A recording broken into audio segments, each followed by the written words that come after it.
This is the VOA Special English Agriculture Report. Food prices are down from their record highs in February of 2011, but prices are still higher than they were a year ago. In a year of Arab protests, high food prices helped fuel the anger against oppression, corruption, and poverty. Many experts think the political fires in Egypt and other countries started in the summer of 2010 in Russia. Heat, drought, and wildfires destroyed 1/3 of Russia's winter wheat crop. World food prices rose after Russia halted wheat exports. The last time food prices jumped was in 2008.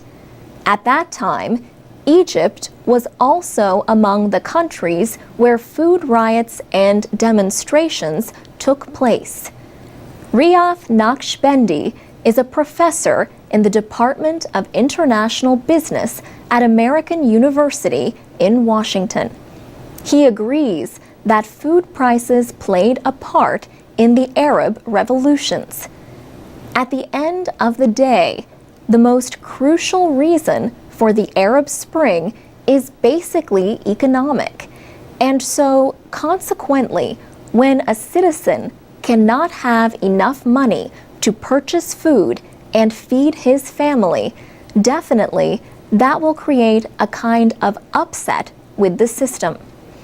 Professor Naqshbandi says an event like climate change can affect food production in many countries. But in a globally connected economy, even an event in one country can be felt worldwide. Cornell University economist Chris Barrett says another problem is that gains in farm production have slowed. He says, "What we are seeing right now is the bitter harvest of very poor investments in agriculture research over really the last 20 years. Shenzhen Fan is head of the International Food Policy Research Institute in Washington. He says the return of high prices in 2011 offers some important lessons. If investment in food production does not increase, he says, then the world will continue to see high prices, and price hikes will come more often. He says food supplies are not growing enough to meet the demand of 7 billion people. The world is expected to add 2 billion more by the middle of the century. And people in emerging economies like China are eating more meat, which requires more animal feed.